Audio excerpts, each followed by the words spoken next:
उभा राहा fast.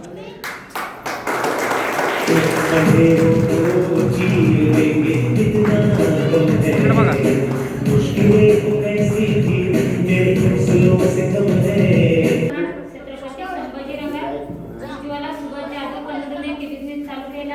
Business खूप छान आहे आणि रिझल्ट पण खूप छान आहे. मी माझं वजन कमी होतं, लोटी लाईट घेतलं आणि ज्ञानी भाई घ्यायला आम्ही सासू सासऱ्याला पण शुगरसाठी पण औषधे घेतलं. खूप भारी रिझल्ट. माझं नाव फ्रेंड्स वाटागर, कन्नडमधून बिझनेस करतो.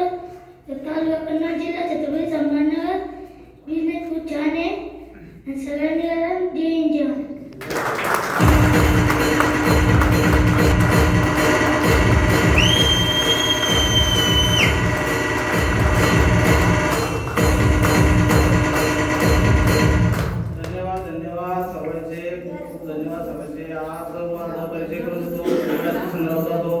माळीवाडा कन्नड इथून मी शेती काम करणार व्यक्ती आहे. बघा तुमच्या समोर TCR रँक वरती पोहोचलो आहे. नंबर स्टेप सुरुवात करून काही जास्त महिने झालेले बघा, जास्तीत जास्त काही दिवस झालेली आहे.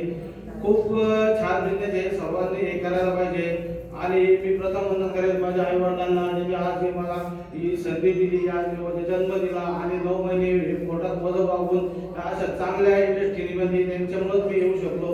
आणि आमचे ग्रेट गुरु आमचे अशोक लोखंडे सर यांना आम्हाला वारंवार सपोर्ट करतात. त्याच्यानंतर DK जाधव सर हे पावलं आम्हाला सपोर्ट करतात. त्याच्यानंतर आमचा गडकरी परिवार हे आम्हाला केव्हा पण फोन करतो आणि वंदन करेल ते प्रवीण चंदन सरांना की त्यांनी ही आपली इंडस्ट्री ही आपल्या जीवनामधून आणून दिली. खूप सर्व काही छान आहे, प्रोडक्ट पण छान आहे. आणि मी या बिझनेसमध्ये येण्याचं कारण म्हणजे माझं ॲसिडिटी खूप वाढलेली होती. ॲसिडिटी मी थोडं पण जर समजा जेवण जास्त झालं तर ॲसिडिटी व्हायची आणि थोडं पण वाकून जर काम करायला लागलो तर काही ॲसिडिटी व्हायची. म्हणजे मीच ते काम म्हणजे वाकूनच असायचं शक्यतो. प्रत्येक पीठ खाली उचलून वाकाय घ्यायची आणि शेती कामात पण असं वाकूनच पूर्ण काम होतं. आणि हे काम करत करत हा माझ्या नशिबामध्ये बिझनेस आला. आमचे मित्र अशोक लोखंडे सर यांना त्यांचे 2 वेल्डिंग काम होते आणि ते मला माहिती होते ते वेल्डिंगचं काम करते आहे. ते काम करत करत मी ते तसा जेव्हा त्याचा टायगरचा सत्कार झाला होता तेव्हा त्या टायगरचे जे फोटो मी त्याचं बघितले आणि त्यांच्या माध्यमातून मी त्यांना बघितलं आणि त्यांना बघितल्यानंतर म्हणलं भाऊ तुम्ही काय करताय. त्यांनी मला या बिझनेसची माहिती दिली. आज समजा 10 महिन्यापूर्वी त्या माहितीचं मी सोनं केलं आणि समजून घेतलं. त्यांनी पूर्ण समजून बिझनेस सांगितलं आणि त्यांच्या माध्यमातूनच आज मी या स्टेजवरती उभा आहे.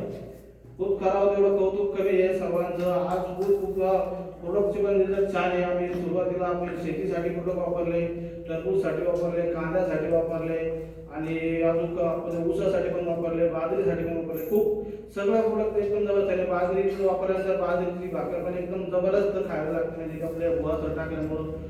खूप खूप धन्यवाद आहे सर्वांचं. एवढं सरांनी सांगितलं आज आमच्या आज ज्यांनी आई वडिलांना आम्हाला हे दाखवलं तसंच आमचे वारंवार सपोर्ट करणारे असे DK जाधव सर यांना प्रथम वंदन करतो, लोकल सरांना वंदन करतो. खूप बिझनेस छान आहे, सर्वांनी करा आणि सर्वांना शुभेच्छा देतो का असंच सर्वांनी लवकरात लवकर स्टेजवर या. कोणाचे काही ऐकू नका. बिझनेस खूप छान आहे. आपल्याला सर्व अधिकार मिळालेला आहे. आपण 18 वर्षाच्या पुढे आपल्याला मतदानाचा अधिकार मिळालेला आहे. तसंच आपल्याला काही सांगतील पण जे आपण जेव्हा कळत आपल्याला कळेल तर खरंच इंडस्ट्रीज आहे. आणि सर्वांना मी सांगू इच्छितो का 8 फेब्रुवारीला आपला जबरदस्त असा मोठा मेळा कुंभमेळा ज्याला आपण म्हणतो असा 8 फेब्रुवारीला सेंद्रा मेडिसिनला इथं आपलं होणार आहे. सर्वांनी तिथं लवकरात लवकर पासबुक करा आणि यायचं करायचं आहे. आणि लवकर आपल्या आम्ही तिथं आपण ज्या मॅनेजमेंटची मीटिंग होती त्या मीटिंगला पण आम्ही ॲड झालो होतो बघा. त्या मीटिंगमध्ये तर गोव्याहून आणि 700 800 शेतीवर म्हणून लोक जे येतात एका व्यक्तीने 4-4 5-5 लाख झाले बुकिंग करून घेऊन येत आहे. तर आपण पण जे ना आपल्या घराचे आजूबाजूचे पाहुणे रवळे सगळ्यांना संपर्क साधावा आणि त्यांनी आपल्या कुंभमेळ्याला 8 फेब्रुवारीच्या तारखेला इन्व्हाइट करायचं आहे. एवढं बोलतो म्हणण्यासारखं खूप आहे पण आपल्याला वेळेचं आपल्याला महागुरून ऐकायचं आहे. आपल्या महागुरून आपल्या सरांचं आगमन झालेलं आहे त्यांना आपल्याला ऐकायचं आहे. आज खूप जबरदस्त असं बोलायला विषय म्हणजे सर अनिल जाधव सरांनी आज जबरदस्त असा प्लॅन पिटिशन आपल्याला मराठी भाषेमध्ये समजून सांगितलं. सर्वांनी कळलं असेल पण नसेल कळलं तर आपल्या टीम सोबत आपण ज्यांच्यासोबत आलो त्यांच्यासोबत बसून समजून घ्या आणि फॉर्म भरून घ्या. आणि परत वंदन करेल मॅडमना खूप मॅडमला सोबतच आमचं बिझनेसला सुरुवात केली होती तेव्हा मॅडमनी पण आमच्या याच काय होती मॅडमनी पण मला ही बोलण्याची संधी दिली त्यांचं मी खूप खूप कौतुक करेन त्याबद्दल धन्यवाद करेन इथंच थांबेल जय हिंद जय महाराष्ट्र जय जवान जय किसान सर्वांनी कृषीचे पूरक वापरावे आणि आधाराचे